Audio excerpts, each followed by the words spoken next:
గత ప్రభుత్వం 117 జీవోని తీసుకొచ్చి ప్రభుత్వ విద్య పిల్లలకి అది నిరుపేద కుటుంబాలకి దూరం చేసిన విషయం మనందరికీ తెలిసిన విషయమే.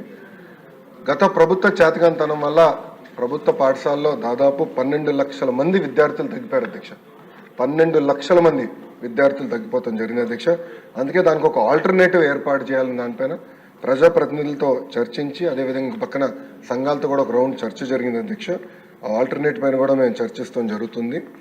ఇంతేకాకుండా అధ్యక్ష, ఏదైతే ఇన్కంప్లీటెడ్ వర్క్స్ ఉన్నాయో, ఎక్కడైతే ఇంకా వర్క్లు అవ్వాల్సి ఉందో అవన్నిటిపైన కూడా మేము ఒక వివరాలు తీసుకుంటాం అధ్యక్ష.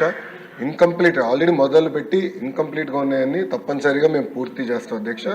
117కి ఆల్టర్నేటివ్ ఏదైతే మేము తీసుకొద్దాం అనుకుంటున్నాం, మన ప్రభుత్వం తీసుకొద్దాం అనుకుంటుందో దానిపైన సుదీర్ఘంగా చర్చించిన తర్వాత అందరూ ఓకే అంటే అదే ఆధారంగా తీసుకుని రేపు టీచర్ ట్రాన్స్ఫర్లు కానీ ఇన్ఫ్రాస్ట్రక్చర్ అదే ఆధారంగా తీసుకుని బిల్డ్ చేయాల్సిన అవసరం ఉంది అధ్యక్ష. ఎందుకంటే గత ప్రభుత్వం నాడు నేడు కార్యక్రమం ద్వారా కొన్ని పాఠశాలల కడతం జరిగింది. అవి ఏమైనాయంటే ప్రభుత్వం ఇది 117 జీవో వల్ల ఆ పాఠశాలలు మూతపడింది అధ్యక్ష.